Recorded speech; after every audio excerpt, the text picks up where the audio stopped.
happened to find another recipe for pita bread done in a different way than I was accustomed to making it. So here are the ingredients, which if you want, you can pause the video here and copy it down. So let's get started. So I decided to get going, and I wanted to use my pretty flour bowl. Might as well have a smile while you're working in the kitchen. And little did I know that the soft sides of this bowl made the dough very easy to mix together and incorporate with, believe it or not, my rice cooker spatula. You know, that white spatula that they give you with your rice cooker? That works beautifully for dough. It actually works better than your wooden spoon. Yeah, I found that by happenstance. So I had sifted my flour, and then I'm adding the oil and my yeast and water mixture to the bowl.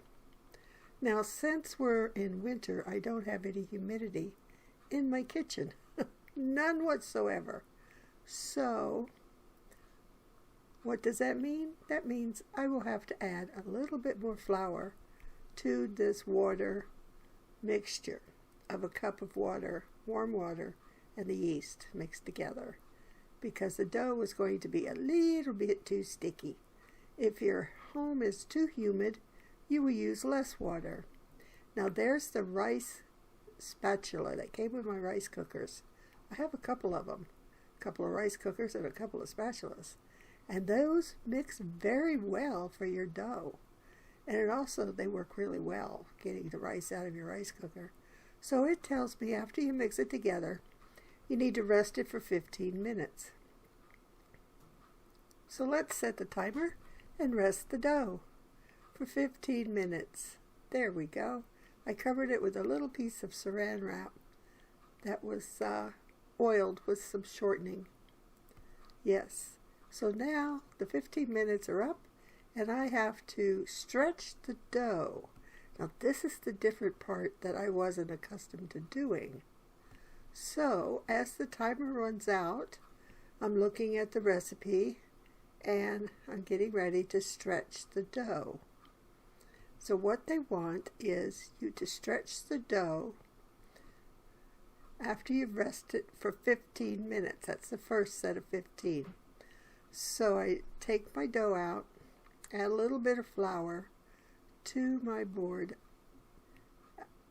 after cutting it, because I thought this would probably be about 4 balls altogether. So I stretched the dough first, like they said. Then I put it back into a ball. This was a fun part. I did enjoy that. It reminds me of when I made my puff pastry. So you have to fold it and turn it. So now I have to recover it and set it for 15 minutes. And you could do whatever for the next 15 minutes. Go about your duties in the kitchen. I actually made a coffee cake in between doing this stretching your dough, since I had a mess in the kitchen anyway and the flour out. So I made a coffee cake. But yeah, I enjoyed this process. So the second go around, now I need 3 times of 15. So stretch the dough 3 times. So I wanted to divide my dough first. No, I didn't. I stretched it. When did I divide it? I must have divided it after. Or did I look at the recipe and say, I forgot to divide the dough? So I know I made it into balls. Must have been the last 15. So stretch the dough and then let it rest again for 15 minutes. This was a fun part. I put it back in the bowl, and I didn't need to grease the bowl or anything. This is a nice bowl I bought at the dollar store years ago. I'm sure they still sell them. So 15 minutes while my coffee cake's cooking in the toaster oven. So I proceeded to clean up a little bit and wash what was dirty, tend to what I needed to tend to, and was wondering if this was going to turn out. Now, they did say in the instructions to fry it in a little bit of oil, but they didn't say how hot to get your oil, how hot to get your pan. Well, that doesn't help if they don't tell you. It really doesn't, unless you've done it before. And I'm using a different appliance. I'm using a convection unit to cook my pita bread, and I'd never done this in the convection before. Induction, I mean, not convection, induction cooktop stove.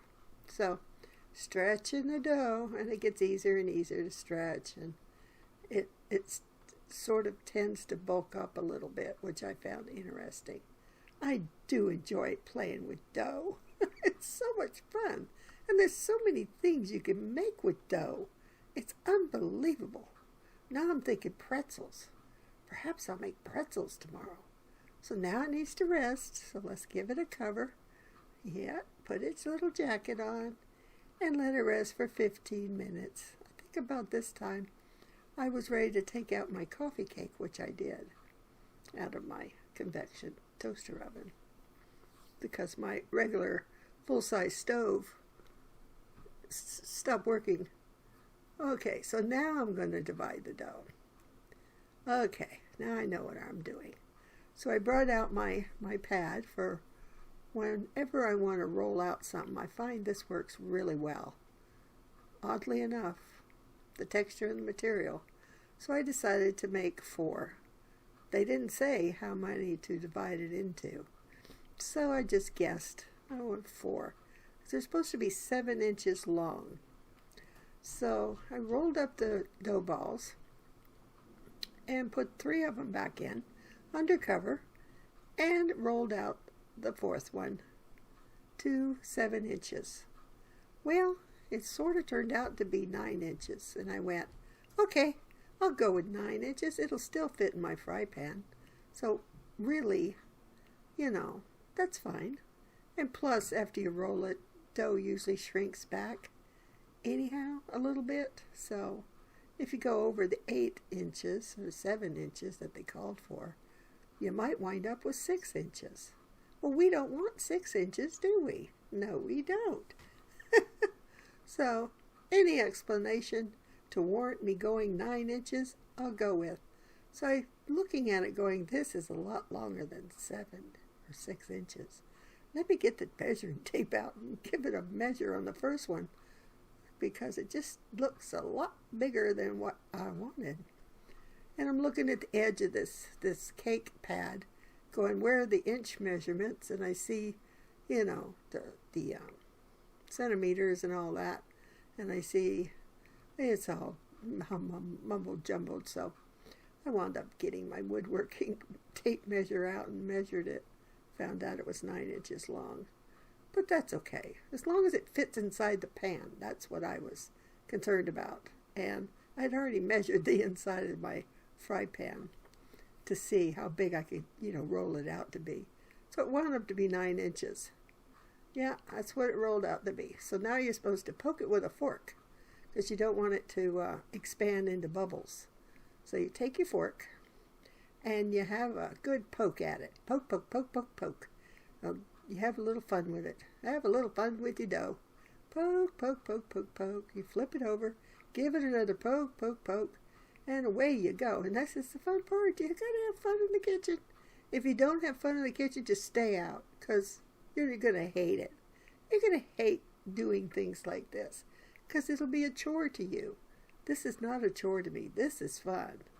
Doing my taxes is a chore, but this is fun. This is delightful. So while the first one's cooking, I followed the instructions, which I shouldn't have, because they said oil the pan. They didn't say what kind of pan to use. They didn't say what temperature. I put way too much oil, and I should have known better. And, well, it wasn't working out very well.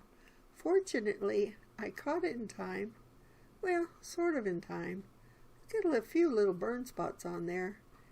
I had the pan too hot, and the oil was making it exceptionally hot while I rolled the second pita bread. So as it turns out, I needed to sop up the oil, and because the oil just was not working. So I'm just happily poking, and in a few moments I'll smell something that's burning. A good cook uses her nose. I mean, you could almost cook blind as long as you use your nose, because I could smell something burning. So when I'm in the living room and I'm cooking something in the kitchen that can be left alone, not that I leave alone anything frying, because I never would do that, but like say a casserole or something in the oven and I can smell it's burning or whatever. So I hurry into the kitchen and check on it. You have to pay attention. Pay attention to that good old nose. It won't lead you wrong. So there was oil in the pan in my induction cooker. I had it on 7, and it looked beautiful on the first turn. Now, she said 3 minutes on each side. Okay, that sort of reminds me of when I make English muffins. We do 3 minutes on the first side in a cupboard. You cover the cookware, and then you uncover it and do the final 3 minutes uncovered for your English muffins, and you flip them, and then you let them cook, finish the rest of the way uncovered. Now, I think the next time I do this, I'll do that. I'll put a cover on the pan for the first 3 minutes, because it took quite a few different flips to get it cooked properly. And I was struggling. I'm not gonna lie, I was struggling with this one. And I mean, how simple can this get? Can you see the burn spot? Yeah, there's a burn spot. Yeah, so I kept lowering it down because I had no idea how hot to get this thing.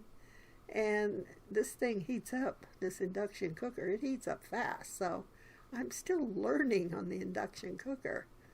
So yeah, it burned on a little bit on the back side, but it still wasn't done, so I still had to cook it. And finally common sense kicked in, and I grabbed some paper towels and mopped up the oil from the pan. Because you can't really, well, unless you want to turn the thing off, you can't really remove the pan from the heat, because the induction cooker doesn't like the pan being removed. It gives you an error code. So, because it doesn't want to be running, cooking with no pan on it, which makes sense. I think that's a safety factor. I don't know why it does that, but yeah. Oh, so I finally figured it out, and I knew it wasn't going to cook at 2. It needed to go back up, but I didn't want to burn it anymore. So I flipped it again. Let's hide the burn spot. Maybe that'll make it all better. When in doubt, don't look at it. It ain't burnt. You just think you smell burnt. No, I smelled burnt. So, yeah, I was trying to figure out what to do, and eventually I came to the conclusion, okay, Laura, get the oil out of the pan, because that's causing trouble, and with a capital T. So I did eventually mop up the oil from the pan with a paper towel. And then I raised the temperature on the second one to around 3, between 3 and 4, once I got done with the first one. But I had to get the first one cooked. And this is why I'm poking it, because I can feel whether or not the dough is cooked yet. I don't want any doughy spots on the first one. And I didn't want to waste this. So I was determined to have this turn out one way or another. And there we go. Finally figured out. Let's get the oil out of there. Since we can't lift the pan, I could take the pita out of the pan, but I didn't want to do that either. I didn't want to slow the process of the cooking. So I just mopped it up, and that worked well. And then I was good to go once that happened. The paper towel got a little hot, so I used the tongs to scoot it around a little bit without scraping the pan. So I don't want to, I don't want to scratch my pan. It's a beautiful pan, and I love it. I love it. I love it. Don't you love it? Isn't it gorgeous? I love cooking in the kitchen. Even more now with these pans and this induction cooker. It's so much better than what I was trying to use before, because I just, I couldn't warrant buying another stove right now, and it uses less electricity than my stove, and I had a lot of small appliances that really do the job in the kitchen, as long as I have a spot for them. So I removed the first one and I put it into my brand new wish list granted tortilla warmer. You'll see that at the end of the video, so stay tuned. It's really great. Keeps them nice and toasty warm while you cook the next one.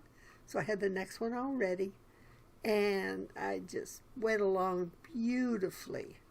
Now that gobs of oil was out of there, and I started playing with the temperatures to see what temperature I needed, and I had to flip it a little bit more often than every 3 minutes. So that tells me I should have used a cover on the pan to cook the first 3 minutes and then removed it on the flip. So I figured out between 3 and 4 was a good temperature for the pita. And yeah, but you always got to check it, because, well, especially if this is new to you, and these pans and the cooker's new to me, and this particular way of cooking them is new to me, and I'd never stretched the dough like that before, 3 times every 15 minutes after it's rested for 15 minutes first. So it's an hour's rest, which is typical for most doughs. Your tortilla dough is, you rest in an hour, but you just rest it for a solid hour. Go read a book or watch YouTube. But this one is every 15 minutes. I had to set the timer for that, and which was fine, because I was in the kitchen cleaning up. First flip looked so much better. So much better. The rest of them went along beautifully and cooked perfectly. So folks, I aim to show you the good, the bad, the ugly on my cooking videos. If I see something that someone else has done, that's my wish list gift. Isn't that beautiful? That's my tortilla warmer. It has a slit in it, and you just stick your fully cooked tortillas or pita bread in there, and it'll keep it nice and warm for you. But like I was saying, I'll show you the good, the bad, and the ugly, because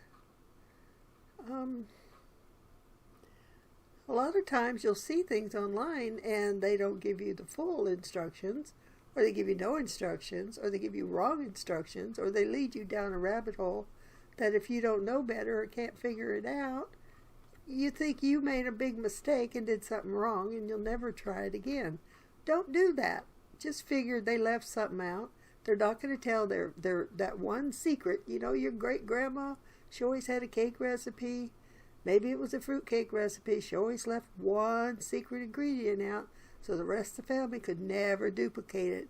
And she'd been dead for decades, and they kept trying to duplicate great grandma's fruit cake recipe, and they never could. And that's because she just kept it secret to herself, and she didn't tell anybody. She took it to the grave. Yes, she did. My grandmother didn't do that because she wasn't the cook in the kitchen. My grandpa was. So, yeah, Grandpa showed me all of the things that he knew. He didn't know a darn thing about making pita bread, so I was on my own to figure it out. Just like teaching myself how to knit. You should have seen the first little toque that I made knitted. It'd have been fine if I had 3 heads. Yes, indeedy. It was horrific. Yeah, no, I pulled it apart. And then I thought, well, let's try an Afghan. Let's try a blanket. Oh, my God.